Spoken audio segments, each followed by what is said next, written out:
Aujourd'hui, nous entrons dans la prière proprement dite à travers ces deux premières demandes sur 7.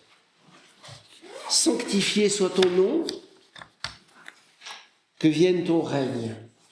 J'inverse dans cette traduction l'ordre des mots, la place du verbe à laquelle nous sommes habitués. Nous disons que ton nom soit sanctifié, que ton règne vienne. Alors en grec, agiasteto to nomasu, eltheto to vasiliasu, on est dans un mouvement qui termine par le nom et par le règne. Comme pour y mettre une insistance. Alors, la syntaxe est différente en français et en grec, mais ce qui explique cette différence, mais elle est intéressante pour nous. Parce que, dans la formule « que ton nom soit sanctifié », on prête moins attention qu'ici au nom. Et de même que ton règne vienne, comme nous terminons par le verbe, nous négligeons un peu le sujet. Or, Origène, comme vous allez le voir, s'intéresse au nom plus qu'au verbe et à sa signification que j'appelle mystérieuse. Parce que le nom de Dieu est forcément quelque chose d'absolument transcendant. On ne peut pas présupposer qu'on sait ce que c'est. Que ton nom soit sanctifié, mais arrêtons-nous, que ton nom, mais quel nom? Et de même tout à l'heure, quel règne? Ou quel royaume? Donc, déshabituons-nous, si je puis dire, à la traduction habituelle et arrêtons-nous sur cette nomination de Dieu. Je vous ai donc copié quelques extraits des chapitres 24 et 25 du traité sur la prière d'Origène. Ces chapitres sont assez courts, ils sont dans le 2e volume de ma traduction, qui porte tout entière sur le commentaire du Notre Père. Et on sent qu'Origène veut prendre soin d'introduire ses lecteurs à une façon de réfléchir. C'est là-dessus que je vais insister aujourd'hui. Une certaine manière d'envisager les paroles du Pater et de ne pas commettre de malentendus, de ne pas mal les entendre, c'est ce que je veux dire ici.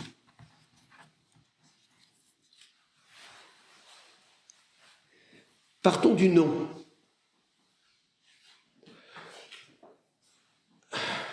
Alors, le nom de Dieu, en français, ça pourrait apparaître comme un pléonasme, puisque son nom, c'est Dieu. Quel est le nom de Dieu? Réponse, Dieu. A priori. En grec, Theos. Merci. En latin, Deus. Mais Theos en grec comme Deus en latin sont des mots qui existent en dehors de la révélation biblique. D'ailleurs, le mot Zeus n'est pas si étranger au mot Deus, vous l'entendez. Et Zeus, évidemment, c'est pas Dieu, notre Dieu. Aristote a parlé de Dieu, de manière assez intéressante d'ailleurs. Platon parlait de Dieu, et l'appelait même, intéressant pour nous, le Père de l'univers. dans une phrase c'est pour ça que je la cite, dans une phrase qu'Origène connaît bien et cite souvent, il la commente, il dit « Le Dieu et Père de l'univers est difficile à connaître. Et lorsqu'on le connaît, il est difficile de le faire connaître, de parler de lui. » Donc les païens connaissaient Dieu, mais de loin, pas comme Père. Père de l'univers, disait Platon, mais c'est pas le Père de Jésus-Christ qu'il nomme là, c'est le Iov Pater, Jupiter, tiens, ça fait penser aussi à une espèce de paternité, mais qui est très loin de ce que le Christ nous apprend de Dieu. Alors peut-être, tout simplement, que ton nom soit sanctifié. Quel nom ? Le nom de Père. Puisque c'est lui qu'on vient de prononcer, notre Père qui est dans les cieux. Que ton nom, c'est-à-dire ton nom de Père, soit sanctifié. Autrement dit encore, le nom par lequel nous appelons Dieu n'est pas un nom commun, un nom de chose, mais un nom propre, un nom personnel, celui par lequel un fils, une fille disent à leur père, papa.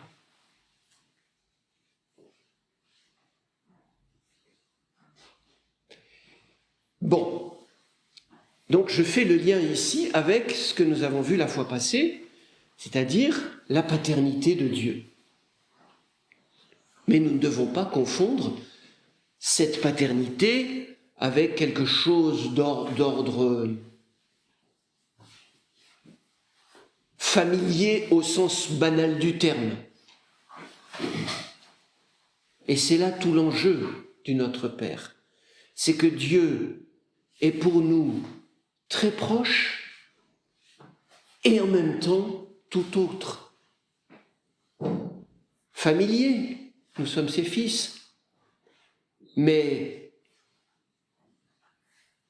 infiniment plus grand que tout ce que nous pouvons imaginer.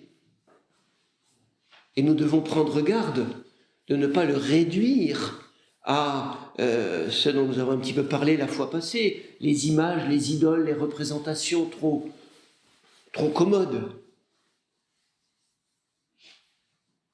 Alors va nous dire Origène, entrons dans ce mystère du nom de Dieu, comme Moïse s'est approché du buisson ardent. Enlève tes chaussures, car le lieu que tu foules est saint. Il est saint. Et voilà qui éclaire maintenant la formule que ton nom soit sanctifié. Non pas qu'il ait besoin de l'être, dit Origène, et tous les pères de l'Église posent cette question et disent, mais comment ça, que ton nom soit sanctifié, alors il ne l'est pas ? Bien sûr que si. Il est saint, mais il doit être sanctifié par nous, c'est-à-dire, non pas que nous lui apportons de la sainteté, une sainteté qu'il n'aurait pas, mais que nous le sanctifions en l'adorant, en connaissant sa sainteté. Saint, saint, saint, le Seigneur, Dieu de l'univers, c'est au centre de la prière eucharistique, et c'est une prière qui nous vient du plus loin de la tradition chrétienne, qui nous vient du prophète Isaïe. N'est-ce pas ? Au début du livre d'Isaïe, vous avez cette vision du Dieu trois fois saint. Donc, il s'agit pour nous de reconnaître que notre Père est saint, infiniment saint, ce que nous ne sommes pas. Et c'est pourquoi nous nous approchons de lui avec un infini respect. même si nous ne sommes plus terrorisés par sa grandeur, comme pouvaient l'être les païens, et peut-être même le peuple élu dans l'Ancienne Alliance. Souvenez-vous, dans le Saint des Saints, le temple de Jérusalem, personne ne pouvait entrer. Celui qui touchait l'arche sainte était foudroyé. La sainteté de Dieu, elle était encore perçue comme à travers un voile, à travers une peur. Ce voile s'est déchiré. Nous sommes, si j'ose dire, dans le face-à-face, ou en tout cas, nous pouvons parler à Dieu en toute liberté. Mais nous le craignons, comme on craint de peiner quelqu'un qu'on aime. Nous le vénérons, de peur de le blesser. Voilà la vraie crainte de Dieu. Et elle subsiste en nous. Mais cette crainte, elle culmine en amour. Elle s'épanouit dans l'amour.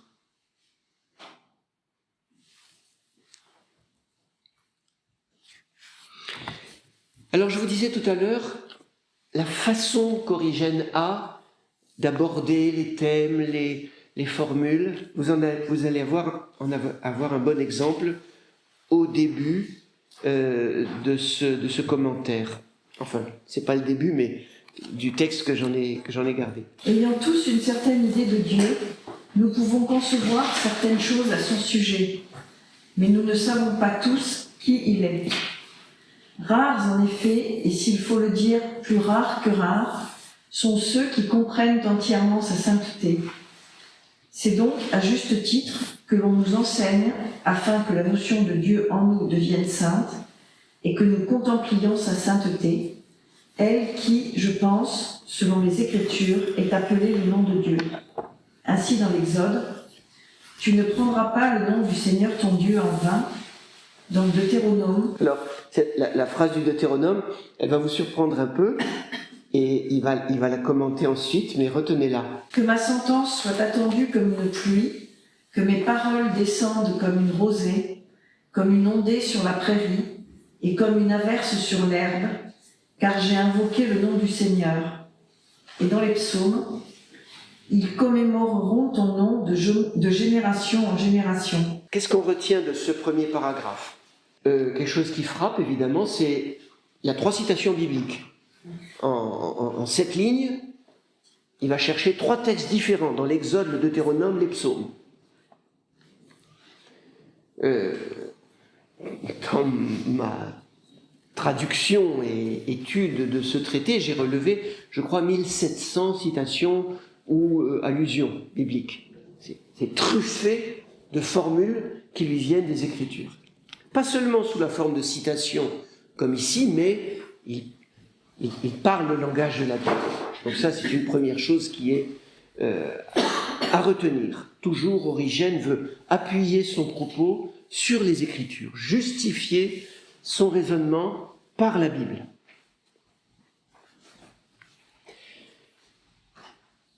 L'autre chose que je vous propose de remarquer, c'est que sa réflexion sur le nom de Dieu, ici, part de Dieu et descend en nous. Part du mystère, nous avons tous une certaine idée de Dieu, mais nous ne savons pas tous qui il est. Vous voyez, ça c'est sa grandeur. Rares, en effet, plus rares que rares, sont ceux qui comprennent entièrement sa sainteté. Et voyez la deuxième phrase, c'est donc à juste titre que l'on nous enseigne afin que la notion de Dieu en nous devienne sainte. Si j'avais un mot à retenir, si vous voulez, ou à vous proposer, c'est celui d'intériorisation. Le mystère de Dieu doit non pas nous rester extérieur, sur le mode de la crainte, de la terreur, de la vénération soumise et lointaine, mais de la proximité, de l'intériorité. La notion de Dieu en nous doit devenir sainte.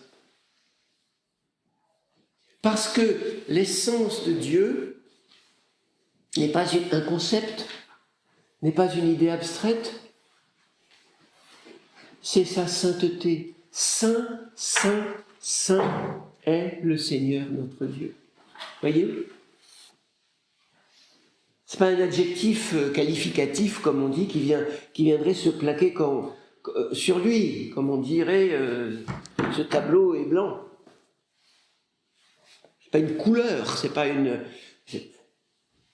un attribut qui viendrait, encore une fois, se plaquer sur une substance ou une essence et dont on pourrait le séparer. Il est saint.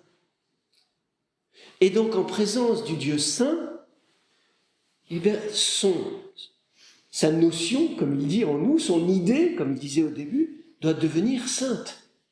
Et non pas rester une idée ou une notion. Il y a tant de gens pour qui Dieu est une idée, une notion. On y croit, on n'y croit pas, ah oui, il existe. Mais c'est pas le problème.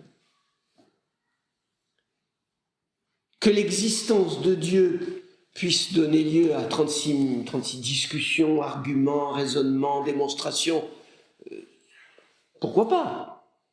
Mais ce qui rend la chose intéressante, c'est que cette essence devienne une présence. C'est que cette réalité soit vécue sur le mode de l'intimité, non? Sinon, on peut croire en Dieu comme on croit aux soucoupes volantes. Ça ne change rien. Que la notion de Dieu en nous devienne sainte. Et c'est pourquoi les 3 citations qui suivent adoptent toutes les 3, et surtout la deuxième, pourquoi j'ai attiré votre attention sur elle, ce point de vue de l'intériorité. C'est l'expérience du nom du Seigneur qui compte. Pas la démonstration de son existence, mais l'expérience de sa présence.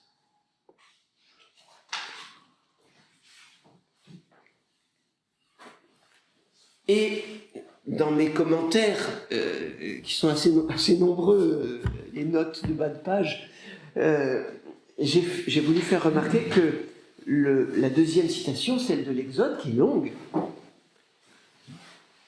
eh bien, du Deutéronome, pardon, merci, qui est longue, elle nous décrit comme de l'intérieur, justement, l'expérience d'Origène lui-même, en tant que didascale. Vous savez ce que ça veut dire, didascale? Didaskalos, ça veut dire docteur, hein, dans le grec du Nouveau Testament.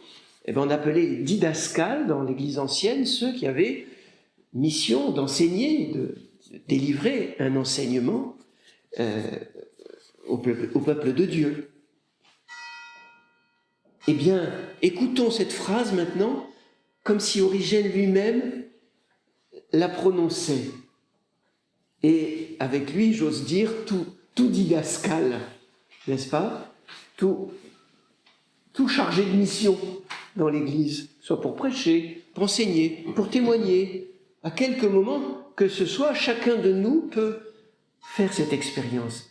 Que ma sentence soit attendue comme une pluie, que mes paroles descendent comme une rosée, comme une ondée sur la prairie et comme une averse sur l'herbe, car j'ai invoqué le nom du Seigneur. Car j'ai invoqué le nom du Seigneur. Et voici maintenant le deuxième paragraphe qui va nous commenter cette même citation.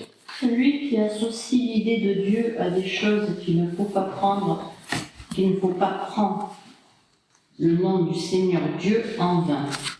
Celui qui, au contraire, est capable de délivrer à ceux qui l'écoutent une pluie de sentence qui contribue à la fertilité de leurs âmes, d'émettre des paroles consolatrices semblables à une rosée, de faire descendre sur ses auditeurs, par la force édifiante de ses discours, une ondée extrêmement bienfaisante et une inverse extrêmement efficace.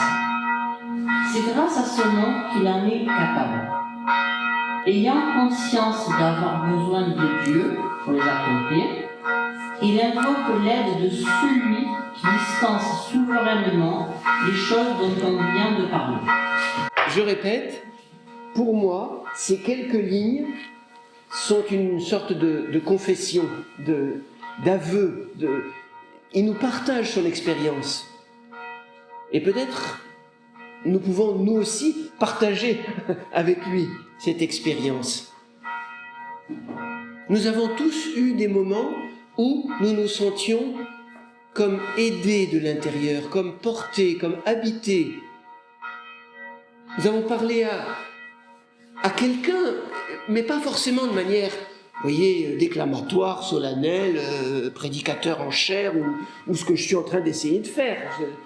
Mais quand la parole que nous prononçons, habitée par la parole de Dieu, on sent qu'elle est porteuse de quelque chose de plus que notre simple intelligence, notre simple idée, notion, même de Dieu. Quelquefois, d'ailleurs, il peut arriver qu'on parle de Dieu, mais avec nos propres idées, mais sa présence manque. Et au contraire, quand il invoque l'aide de celui qui dispense souverainement les choses dont on vient de parler, qui les verse en nous comme un torrent, alors ça va naturellement, ça va arroser, ça va irriguer, et ça va, comme une rosée, comme une ondée, comme une averse, vous voyez, toutes les images, ça va fertiliser la terre. Que ton nom soit sanctifié. Vous ne trouvez pas que ça prend de la saveur, cette phrase, à travers le commentaire que vient d'en faire Origène. C'est Deutéronome chapitre 32, versets 2 et 3. Et puis, dernier paragraphe concernant cette première demande.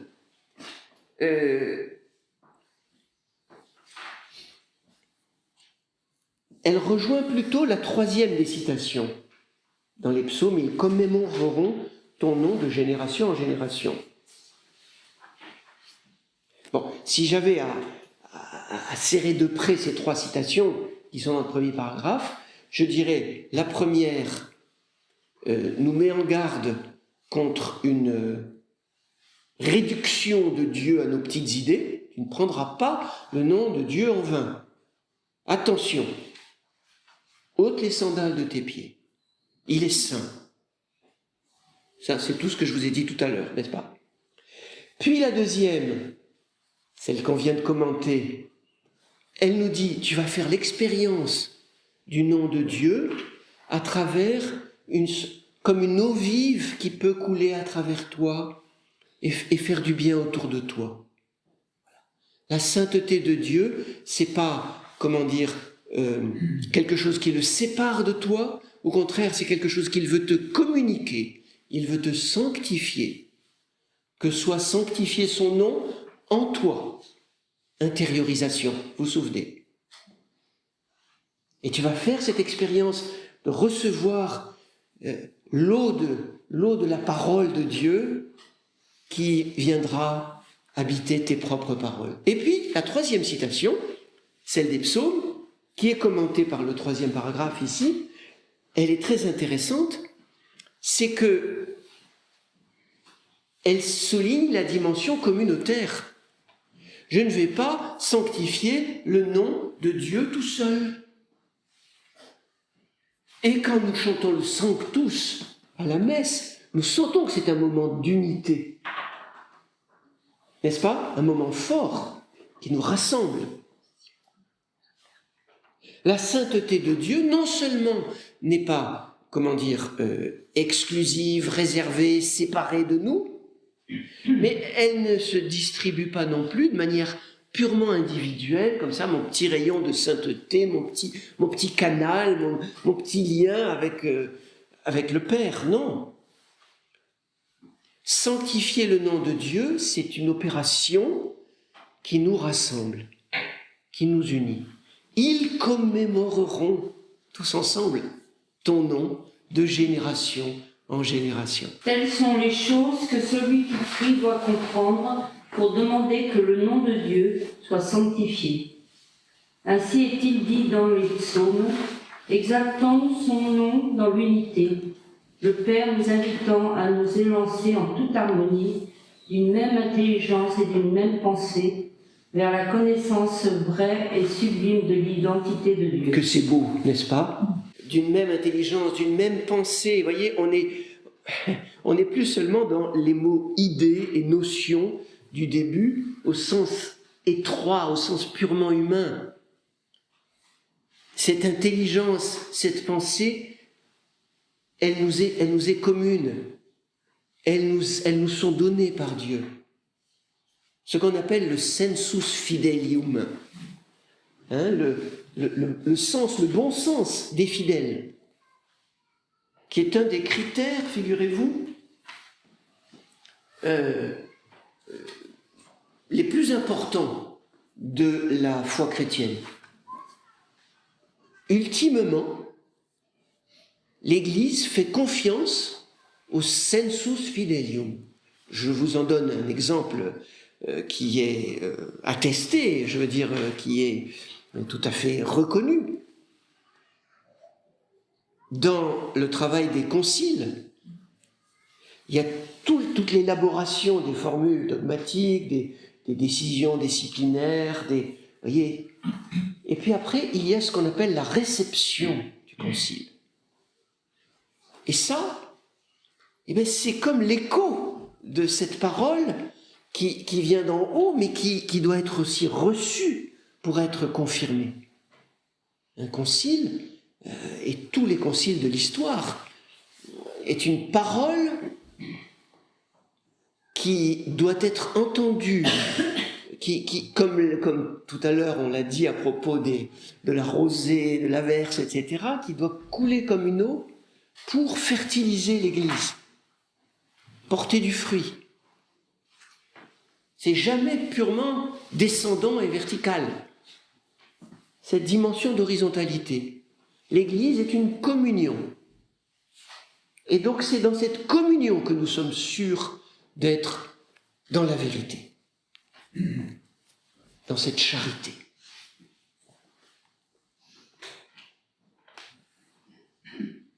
Je continue. Oui, on va, et puis je vais passer à la demande suivante, mais vous allez retrouver ce thème de l'unité, oui? Ainsi en est-il de celui qui exalte le nom de Dieu dans l'unité. Il participe à un certain éclat de dignité en étant soulevé par Dieu et en dominant ses ennemis, qui ne peuvent plus se féliciter de sa chute. Et il exalte cette puissance que Dieu lui communique. C'est ce que montre le psaume 29e par ces mots. Je t'exalte, Seigneur, car tu m'as relevé, tu n'as pas fait pour rire de moi mes ennemis.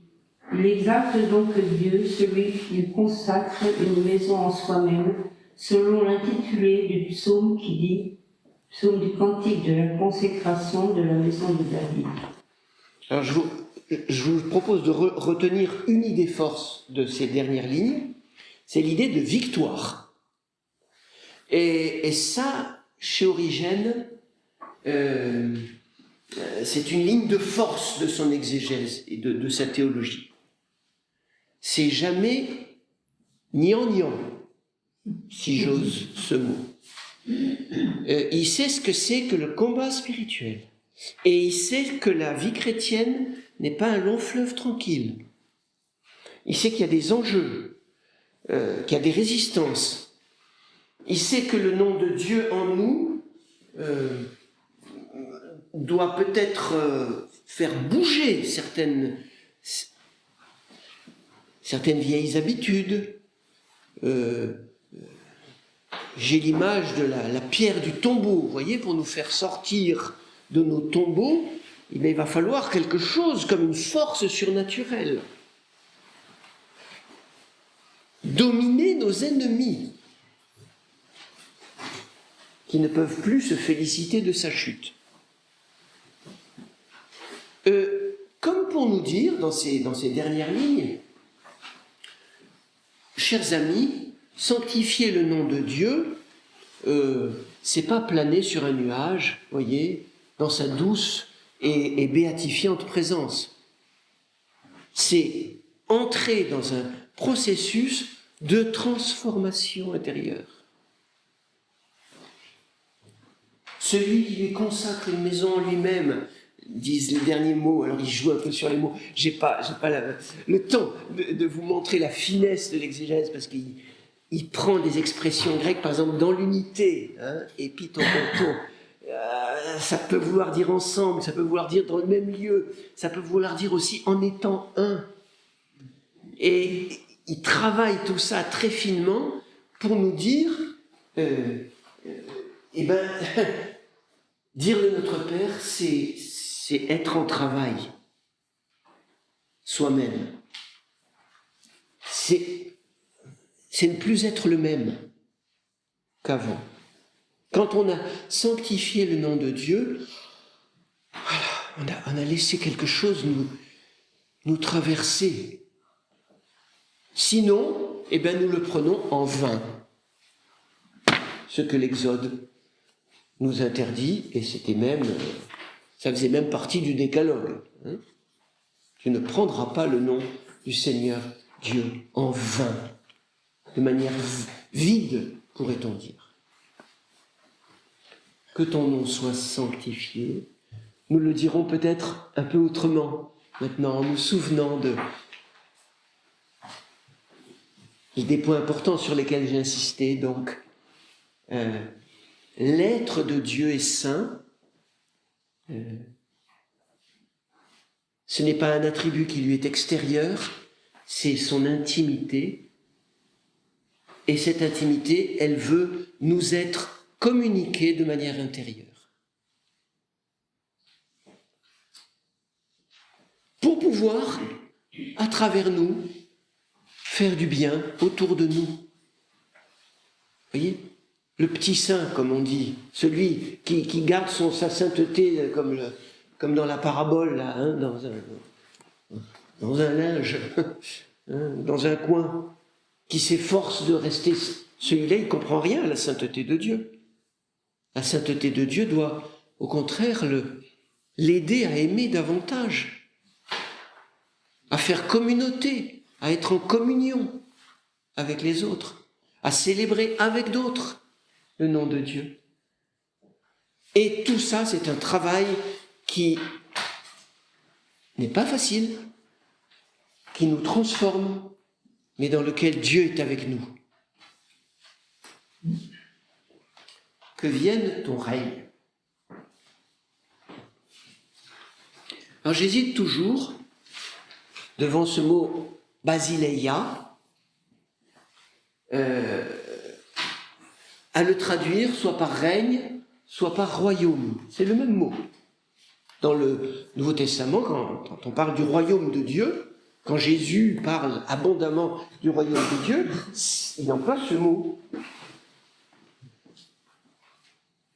Bon, mais vous savez bien que le mot royaume est ambigu. En tout cas, pas dans la bouche de Jésus, bien sûr, mais dans les oreilles de ceux qui l'entendent. Et les apôtres eux-mêmes, ils croyaient que Jésus allait être un roi à la mode impériale. D'ailleurs, le basileus, c'est le roi, mais c'est l'empereur aussi. C'est le même mot, tout ça. Donc ils voyaient un peu Jésus comme un grand chef, un politique qui allait à un moment donné... tellement de passages de l'Évangile qui le montrent. Vous vous souvenez, la mère des fils de Zébédée qui vient lui dire « Bon, quand tu seras dans ton royaume, fais que mes fils soient à ta droite et à ta gauche. » Tout le monde était un peu dans ce malentendu.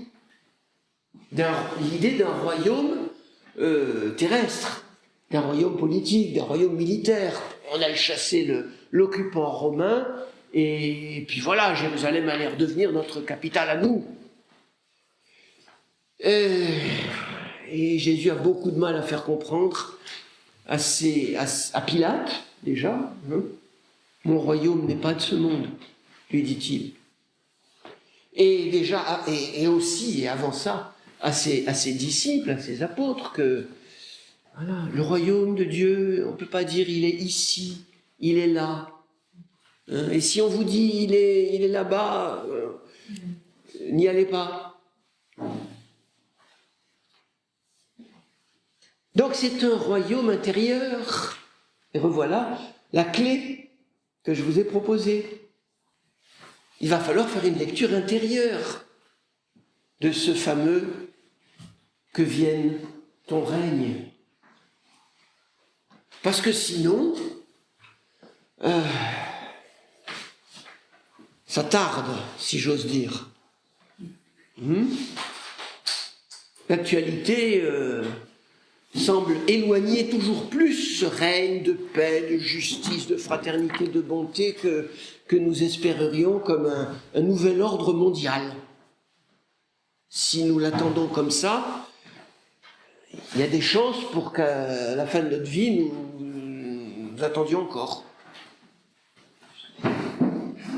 Alors ça pourrait vouloir dire que vienne ton règne. Bon, ça fait 2000 ans, mais il n'est toujours pas venu, mais ça fait rien. On continuera de demander qu'il arrive, peut-être pour nos arrière petits-enfants, ou dans 5000 ans.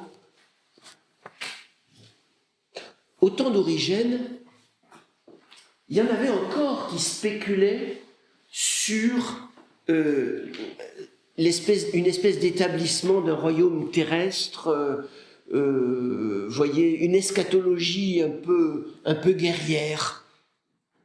Jésus revenant, Jésus le retour, comme une espèce de Superman. Et oui, il y avait une certaine eschatologie, une ambiguïté de l'eschatologie. Et même des gens relisaient l'Apocalypse depuis 2 siècles en se disant, bon, c'est pour quand, hein, qui est le roi, le 10e roi qui va, etc. Et Origène est parmi les premiers à dire, mais attendez, il faut absolument qu'on sorte de ces fixations pour comprendre que le royaume des cieux, le royaume de Dieu, est au milieu de nous, comme l'a dit Jésus. Donc quand on dit que vienne, ça ne veut pas dire qu'il n'est pas venu. Ça ne veut pas dire il est absent, il est loin, il est pour plus tard, on ne sait pas quand. Non. Ça veut dire qu'il fleurisse encore plus en nous, car il est en nous. Il faut envisager cette prière, non pas sous le signe de l'absence et de la plainte. Oh, que vienne ton règne, c'est tellement triste, c'est tellement horrible. Mais au contraire, sous le signe de l'accueil et de la joie d'un règne dans lequel nous sommes déjà inclus, nous sommes déjà entrés. Le royaume de Dieu est tout proche, mais dans le sens, il est en toi. Vous connaissez cette phrase sûrement du Deutéronome, ne va pas dire la parole est loin, au-delà des cieux, pour que j'aille la chercher. Elle est tout près de toi, dans ta bouche et dans ton cœur. Et c'est ce que Origène va souligner. Qui veut bien lire ? Que ton règne vienne. Si le royaume de Dieu, selon la parole de notre Seigneur et Sauveur, n'arrive pas de façon observable, une sorte qu'on ne dira pas, le voici, le voilà. Mais le royaume de Dieu est au-dedans de nous, car la parole est toute proche, dans notre bouche et notre cœur. Il est clair que celui qui prie pour que vienne le règne de Dieu prie logiquement pour que le royaume de Dieu grandisse en lui, qu'il porte du fruit et soit rendu parfait. Car tout saint, sur qui Dieu règne et qui est docile aux lois spirituelles de Dieu, se gouverne lui-même comme une ville régie par de bonnes lois. Le Père étant présent auprès de lui et le Christ tenant conseil avec le Père dans cette âme rendue parfaite, selon la parole dont on faisait mémoire il y a peu, nous viendrons vers lui et chez lui nous ferons notre demeure. On est loin de cette espèce de gémissement par lequel nous attendrions quelque chose qui n'est toujours pas là.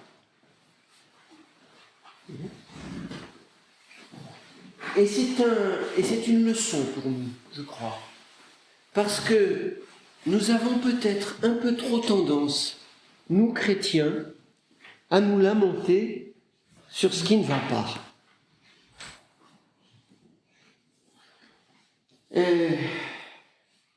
Avoir le verre, selon l'image un peu trop fameuse mais tellement parlante, à moitié vide, ou trois quarts, ou quasiment vide,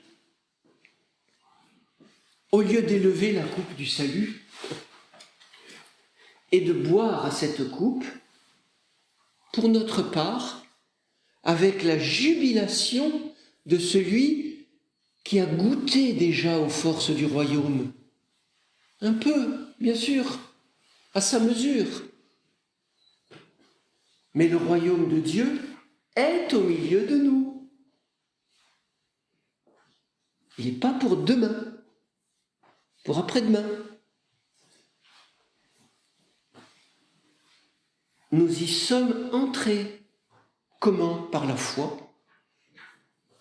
Celui qui croit au Christ, roi, mais roi des cœurs, roi par l'amour, roi par la croix, celui-là est entré dans le royaume. Jésus, souviens-toi de moi quand tu entreras dans ton royaume, lui dit le bon larron, et Jésus de lui répondre aujourd'hui même.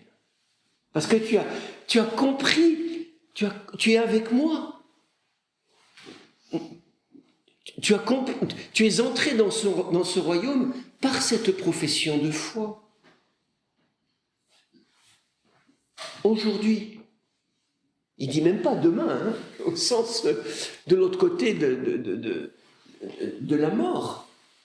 C'est comme s'il disait maintenant, ensemble, toi et moi, nous habitons ce royaume. Je disais intériorité, intériorisation, je dis maintenant intimité. Que vienne ton règne, vous sentez le renversement qu'Origène opère par rapport à l'image d'un royaume apocalyptique et politique à la fois, avec ce que ça a de plus ou moins grandiose, vous voyez, le royaume, le palais, les gardes, le trône, toutes ces imageries pauvrement humaine. Il termine par cette phrase, nous viendrons à lui et chez lui nous ferons notre demeure, c'est tiré de l'Apocalypse. Si quelqu'un entend ma voix et m'ouvre, je viendrai, je souperai avec lui. Ça se trouve aussi dans Saint Jean. Notre demeure, intimité, proximité, communion simple du roi avec ses serviteurs. Il y a tout un jeu de paradoxes là, du maître avec ses disciples. On a relu récemment cette parole de Jésus, un peu étonnante, le maître qui revient, et puis c'est lui qui sert ses serviteurs. Alors qu'ailleurs, il dit, mais c'est les serviteurs qui doivent servir le maître. Et ben voilà. Il y a les deux. Moi près de lui, lui près de moi. Qui va servir l'autre ? Le Christ à genoux devant ses apôtres le soir du jeudi saint. Et il leur dit, vous m'appelez Maître et Seigneur, et vous faites bien, car je le suis. Et la grandeur du roi n'est pas abolie par la grandeur de son amour. Il est roi par l'amour, disais-je, il est roi aimant, mais d'autant plus que vienne ton règne, Seigneur, dans nos cœurs, que cette relation d'intimité, de service mutuel, si j'ose dire, soit toujours plus forte, soit toujours plus intense. Voilà le vrai sens de la parole, que vienne ton règne. Non pas un événement que j'attends et dont je me plains qui ne soit toujours pas arrivé, parce qu'à ce compte, alors l'Église se plaint depuis 2000 ans et va peut-être continuer à le faire pendant longtemps. Mais dans la jubilation de celui qui dit, Seigneur, encore plus, viens, fais couler en moi cet amour que tu as pour moi, pour nous, et auquel j'ai déjà goûté.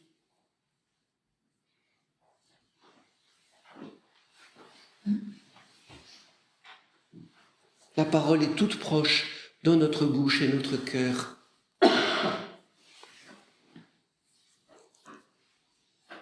Et vous sentez la profonde harmonie entre ce commentaire et celui de la demande qui précède, n'est-ce pas ? On est renvoyé à l'expérience. Est-ce que tu fais cette expérience que la parole est tout près de toi, dans ta bouche, dans ton cœur, qu'elle peut couler à travers toi ?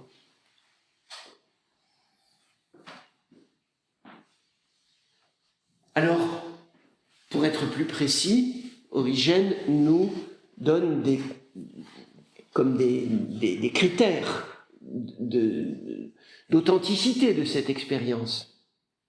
Comment ça se passe quand Dieu règne en toi, sur toi?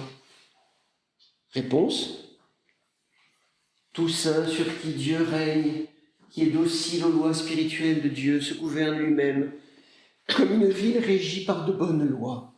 Et oui,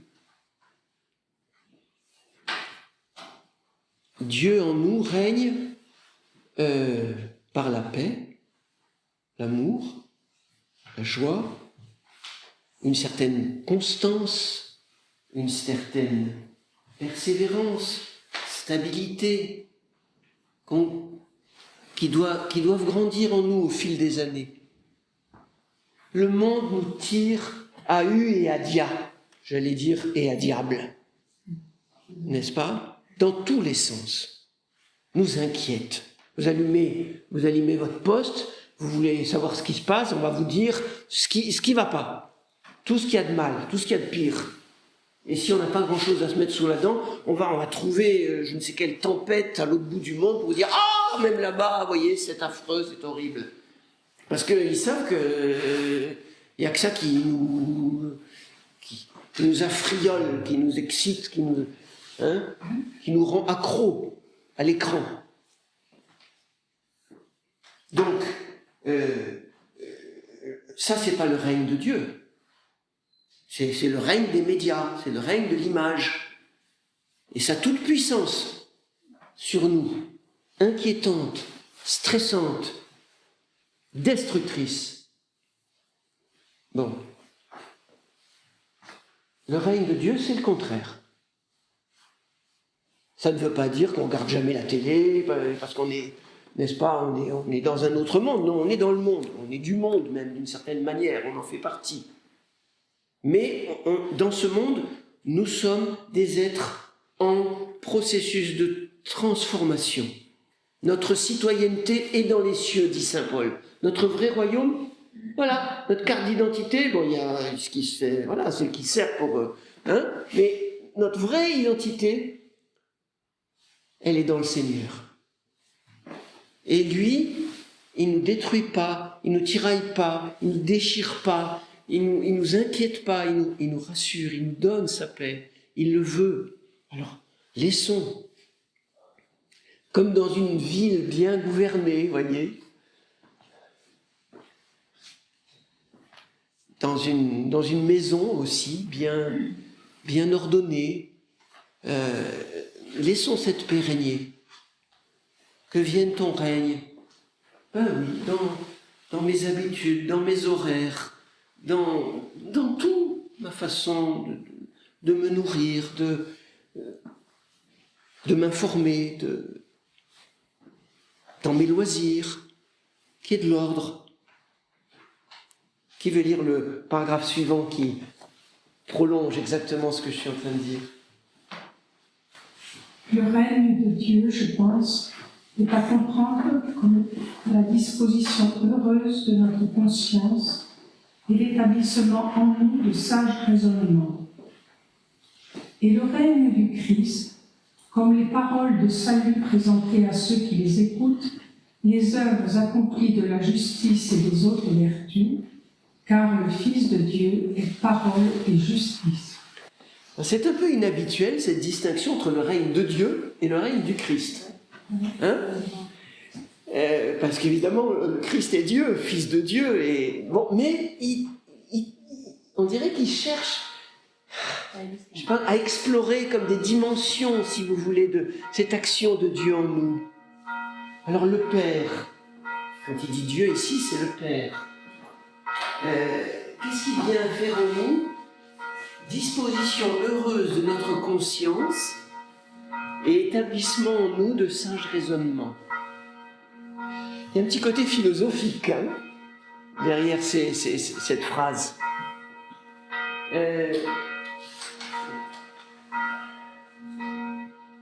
Et c'est comme si ce premier travail de mise en ordre, bonne disposition de notre conscience et de notre raisonnement, il faut être capable de penser droit, préparer un autre règne, ou le même règne, mais que le Christ, plus précisément, va instaurer en nous.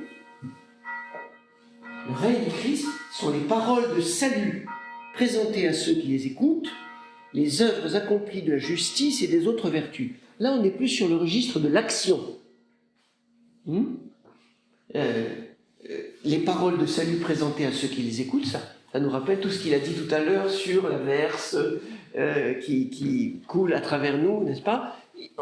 Est-ce qu'on est capable de dire, au nom du Christ, parce que le Christ règne en nous, des paroles qui sauvent les autres, des paroles de salut, présentées à ceux qui les écoutent?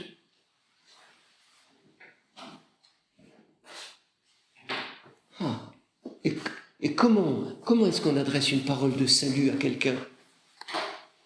C'est pas lui dire salut, Qu'est-ce que c'est qu'une parole de salut, une parole qui sauve? Pardon? De bienveillance. De bienveillance, oui, c'est pas forcément de lui dire mon petit gars, convertis-toi, n'est-ce pas, tu es loin de la vérité, mais je vais t'y ramener, Cette parole qui sauve, cette parole qui relève, comme vous dites, qui veut du bien, qui fait du bien. Ça, c'est le règne du Christ en nous.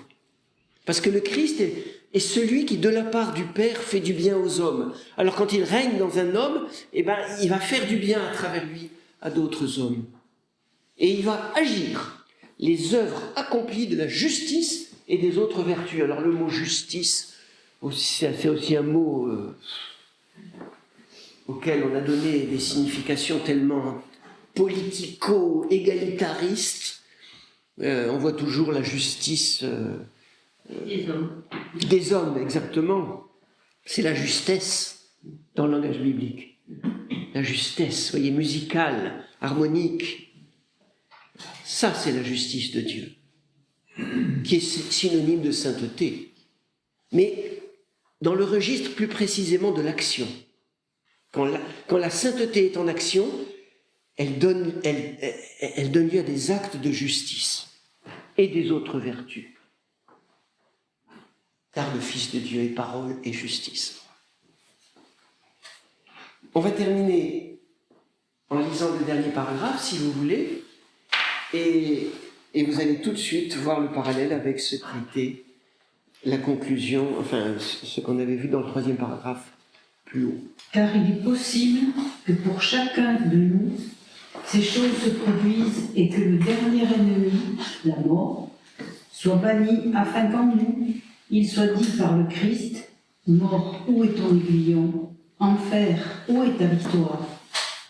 Dès maintenant donc, que notre être corruptible revête la sainteté et l'incorruptibilité en toute chasteté et pureté.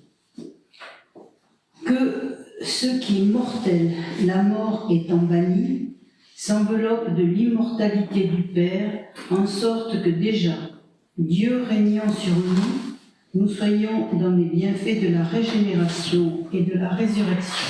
Alors le parallèle, il est dans le fait que plus haut, on disait, celui qui exalte le nom de Dieu est soulevé par Dieu, domine ses ennemis, qui ne peuvent plus se féliciter de sa chute. Il exalte cette puissance que Dieu lui communique. J'avais souligné l'idée que c'était un travail, une transformation, une lutte, et jamais gnangnan. Pardonnez-moi de reprendre ce mot. Alors ici, j'ai dû, pour mettre ça dans une page, il y en a 20 pages, hein, donc j'ai dû choisir douloureusement ce qui pouvait être parlant, mais en fait, c'est la conclusion d'un commentaire des textes de Paul sur le règne du péché, opposé à celui de la grâce en nous. C'est comme s'il disait, écoutez, que vienne ton règne, non seulement c'est pas gnangnan, mais c'est une question de vie ou de mort, de choix. C'est où tu es soumis à la grâce de Dieu, où tu entres dans ce règne, où tu sers Mammon, l'argent et tout ce qui y ressemble. De qui es-tu sujet? Au sens, on est sujet d'un royaume. Hein?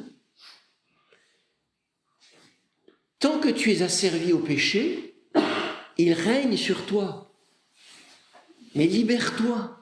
Ou plutôt, aide le Christ à t'en libérer. Je vais vous lire juste, et puis je vous rappelle que notre rencontre ne dure que jusqu'à 20h. Hein.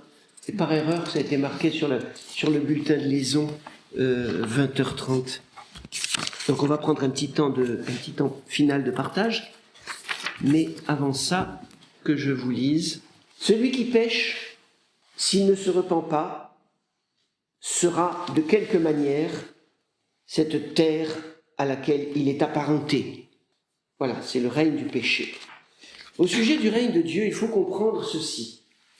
De même qu'il n'y a pas d'association entre la justice et l'iniquité, ni de communion de la lumière avec les ténèbres, ni d'accord du Christ avec Béliard, de même le règne du péché est incompatible avec le règne de Dieu. Si nous voulons que Dieu règne sur nous, qu'en aucune façon le péché ne règne dans notre corps mortel.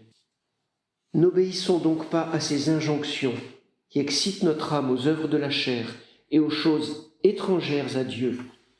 Au contraire, mortifiant nos membres qui sont sur la terre, portons des fruits, les fruits de l'esprit, afin que le Seigneur se promène en nous comme en un paradis spirituel. Que lui seul règne sur nous avec son Christ, siégeant en nous à droite de cette puissance spirituelle que nous demandons de recevoir, siégeant jusqu'à ce que tous ses ennemis en nous deviennent l'escabeau de ses pieds et que soit bannie de nous toute principauté, domination et puissance. Car il est possible, etc. J'avais sauté ce passage, mais je voulais au moins vous le lire. Dimension de combat, dimension de choix, de décision, d'appartenance. Qui règne? De quoi suis-je sujet?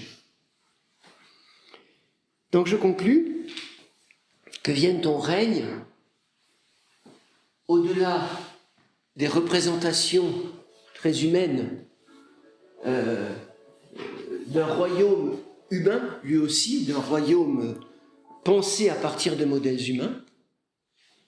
Ce que le Seigneur nous invite à goûter à travers cette prière, c'est un règne qui déjà est au milieu de nous, est en nous, et qui doit s'étendre, repoussant, si je puis dire, les intrus qui veulent régner sur nous, qui doit établir en nous, comme dans une ville bien gouvernée, de bonnes lois, une conscience apaisée, des actes de justice. Voyez, comme j'allais dire un grand arbre, voyez, qui étend ses racines et puis qui se renforce et qui lève ses branches vers le ciel et qui devient le centre de notre âme, de notre cœur. Que ton règne vienne, Seigneur, et que cet arbre du royaume en nous soit toujours plus fort.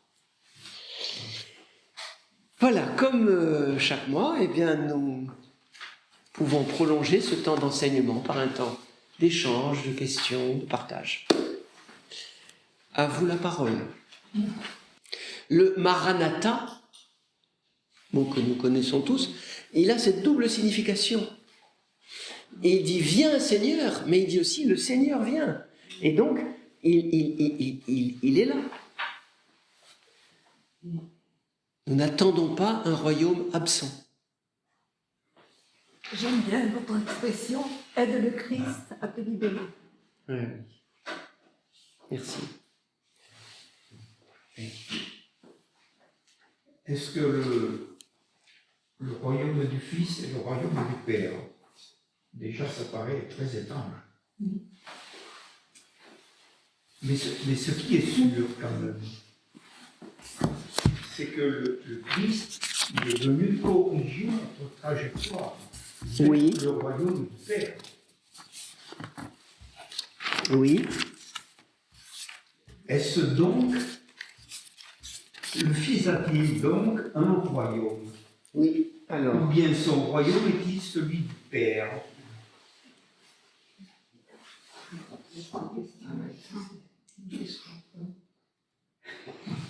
Je vous lis Origène. Et on va y réfléchir ensemble. Et je vous renvoie à ce que Origène dit, citant saint Paul dans l'Épître aux Corinthiens.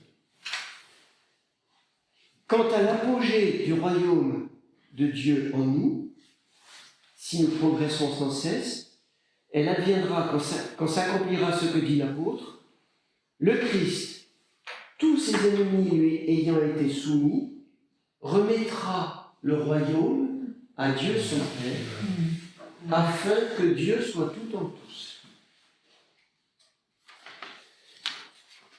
Alors c'est curieux, parce qu'il remettra le royaume, mais comment? Enfin, en quel sens? Il nous ramène dans ce qui était le royaume originel. Si on revient à la Genèse, la création avait un objectif originel. Oui, c'était le but. Je ne suis pas sûr que c'était c'était réalisé encore, vous voyez. Mais c'était l'idée, c'était le projet. Et c'est très beau que saint Paul nous dise, le Christ remettra le royaume au Père, non pas au sens où il n'en sera plus le roi, mais c'est tout le sens du royaume, tel que j'ai essayé de l'évoquer, qui est contenu dans cette phrase, c'est-à-dire que le Christ ne règne pas en disant voilà, c'est moi. Hein. Le Christ ne règne pas comme les puissants de ce monde veulent, n'est-ce pas, dominer, posséder, conquérir. Moi. Le Christ est celui qui dit toi au Père et aux hommes. Et qui, pour ainsi dire, s'efface doublement. S'efface pour nous sauver et rend gloire au Père en nous ramenant à lui. Un roi comme ça, on en veut bien. Hein. On en voudrait, même qui ressemble un peu à ça. Pardon ? Il roule pour le Père. Il roule pour le Père, oui. C'est très beau. C'est le Père qui le Christ. Le Père qui lui a confié le royaume, donc il rend sa mission. Oui, c'est ça. Ça revient à l'idée d'un retour. Comme sa prière, quand il dit « Père, j'ai gardé tout ce que tu m'as donné. Je n'en ai perdu aucun, sauf le fils de perdition. » Bon. Mais il y a cette parole du psaume aussi « Me voici, moi et les enfants que tu m'as donnés. » C'est très beau. Vous voyez, Dieu dit, le Fils dit ça au Père. « Me voici, moi et les enfants que tu m'as donnés. » Et c'est dans ce sens qu'il remettra la royauté au Père, et que par là même, il sera encore plus roi. Mais ça, c'est au futur, quand même. Ça, c'est pas maintenant qu'il remettra. Il y a bien une leçon de Alors, fin des temps. je relis la phrase. Quant à l'apogée du royaume de Dieu en nous, si nous progressons sans cesse, elle adviendra quand s'accomplira ce que dit l'apôtre.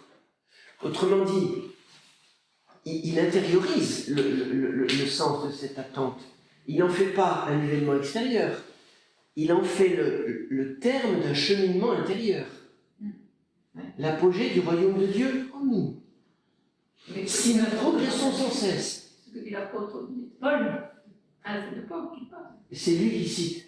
Elle adviendra quand s'accomplira ce que dit l'apôtre. L'apôtre Paul, bien sûr. Ça me donne l'occasion de redire. Dans la perspective de Paul, on est plus dans l'eschatologie. C'est ça que vous évoquez. Hein? Dieu sera tout en tous. Mais Origène ne veut pas qu'on rentre dans cette espèce d'incomplétude, d'insatisfaction qui nous ferait toujours nous lamenter, disais-je, de l'absence de ce dont on parle. Non, lui dit, si nous progressons, alors nous l'avons déjà en nous, et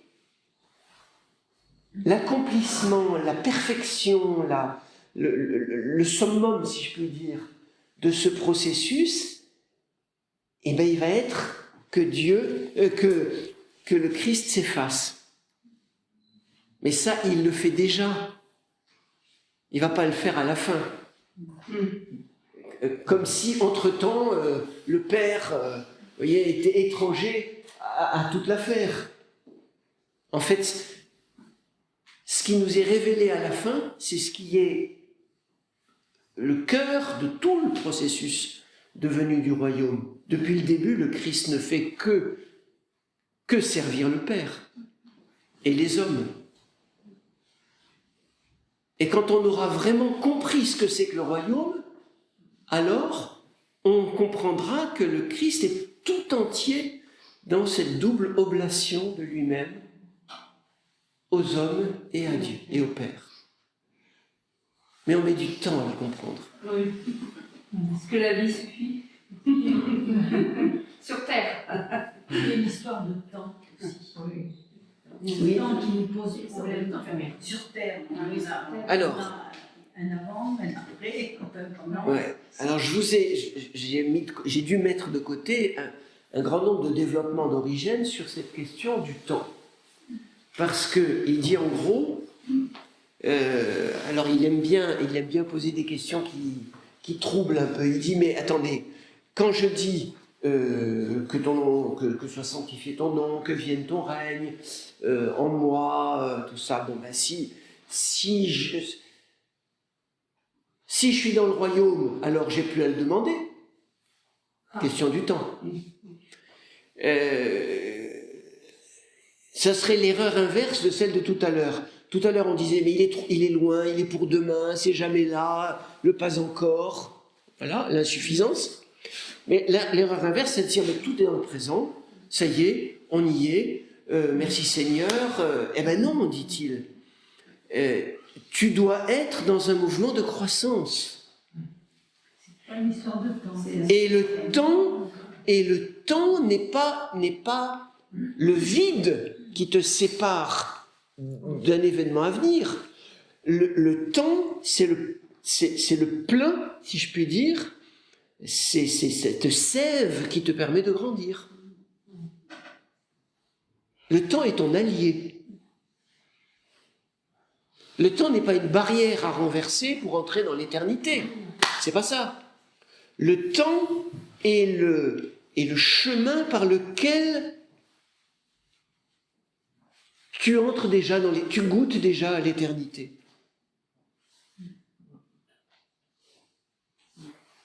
Mais c'est un combat. Et ce temps, il ne faut pas justement qu'il soit le temps d'une usure, d'une fatigue, d'une lassitude, d'une tristesse, d'une déception, voyez. Ça, c'est le temps vécu à la manière humaine, il fait ça. Hein? Et il nous rend toujours plus amers. Et puis on regarde tout avec une espèce de regard désabusé, et puis on est désabusé de soi-même. Tout ça, c'est le temps de mort, le temps mort. Mais le temps de vie, le temps dans lequel Dieu nous fait vivre, eh bien, il fait le contraire. Il restaure, il ravive, il guérit, il apaise, il éclaire. Il fait du bien au lieu de faire du mal. Alors comme dit saint Paul, bon, l'homme extérieur s'en va en ruine, mais l'homme intérieur se renouvelle. Vous voyez, il vivait cette expérience. Il savait ce que c'est que les effets. C'est une ascension, mais en même temps, ça suppose que, comme la fusée qui s'en va, il y a des étages de la fusée qui opèrent. Quoi. Mais c'est un moins qui donne lieu à un plus. Lorsqu'on est en mouvement, il n'y a plus de temps. Il n'y a pas de passé, présent, d'avenir. C'est ce qu'on dit. C'est très mystérieux, vous voyez. On le saura. On dit qu'il n'y a plus, justement, il n'y a plus ce côté matérialiste, ce côté du temps, voilà. Oui. C'est pas le temps terrestre. Voilà, c'est pas le temps terrestre. Mais on va peut-être pas. Enfin là, vous voyez, là, je suis dans le mystère, donc je parle comme quelqu'un qui. Hein, mais je ne suis pas sûr. Je ne suis pas sûr qu'on va entrer dans l'éternité à pieds joints. D'un coup, comme ça, vous voyez, paf. Non, c'est pas ce que j'ai dit. Hein. Non, je ne dis pas. Donc, exactement, il y a quelque chose, l'Église l'affirme, qui fait transition. Oui, bien sûr. Qui n'est plus le temps de cette vie, mais qui n'est pas encore l'éternité bienheureuse. D'ailleurs, l'éternité, c'est peut-être pas l'immobilité statique où tout s'arrête. Vous voyez, moi Et là, je parle humainement, hein, mais si j'osais, je dirais, à mon avis, le temps est beaucoup plus lent que l'éternité. Le temps, c'est plan-plan, le temps, c'est lourd, c'est pesant, c'est... Voilà. L'éternité, c'est la vie. Et la vie va vite. L'éternité, c'est un jaillissement. C'est pas l'immobilité statique, mais plus ou moins ennuyeuse, vous voyez. Certains d'ailleurs se disant, qu'est-ce qu'on va faire des millions, des milliards d'années, mais ça, c'est tout le contraire.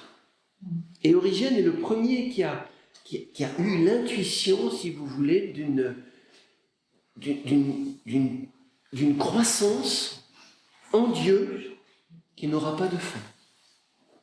Ça serait ça notre éternité. Une jeunesse, pas une vieillesse, vous voyez, voilà, un plafond quoi qu'on aurait. Non, c'est tout le contraire. On va naître dans l'éternité, on va naître. Comme un éternel printemps ou les bourgeons. Oui, c'est un printemps. L'automne, c'est beau aussi. Oui. Sur l'avant-dernier paragraphe, il est marqué « Et le règne du Christ, comme les paroles de salut présentées à ceux qui les écoutent, les œuvres accomplies, etc. » Est-ce que, si je refais la phrase du début, est-ce qu'il faut le comprendre comme « Et le règne du Christ est à comprendre, comme les paroles de salut présentées à ceux qui les écoutent, comme les œuvres accomplies de la justice et des autres vertus. » Oui, tout à fait. Parce que là, dans ce cas-là, les paroles de salut présentées à ceux qui les écoutent, et on peut dire que ce sont ceux qui ont écouté la parole des chrétiens, mais les œuvres accomplies de la justice et des autres vertus, ça peut être tous les autres, même ceux qui ne sont pas chrétiens. C'est où En bas, là. L'avant-dernier paragraphe. Oui, alors vous soulevez une question très, très mystérieuse, c'est que le Christ agit aussi incognito. Même en nous d'ailleurs, hein. Enfin je veux dire, au milieu de vous, c'est une phrase que Origène aime beaucoup, au milieu de vous se tient quelqu'un que vous ne connaissez pas, dit Jean-Baptiste. Et ça va avec l'idée que le royaume, il n'est pas ici ou là, il est à l'intérieur, et peut-être même, et merci d'évoquer cette possibilité, que il échappe à celui en qui Dieu règne. De même qu'il y en a qui se croient dans le royaume et qui le sont un peu moins qu'ils le croient, il y en a qui ne croient ne pas y être, comme le publicain de la parabole, n'est-ce pas? Et le Christ lui dit, mais tu y es, mon gars. Au moment même où tu dis, mais je suis plus... Ça y est. Et le larron en croix, c'est pareil. Il a eu aucune prétention, il a lancé un cri vers le Christ, et le Christ lui dit, mais c'est ça, tu as tout compris. Au moment même où tu es le plus pauvre, le plus abandonné, par cet acte de foi, tu es dans le royaume avec moi.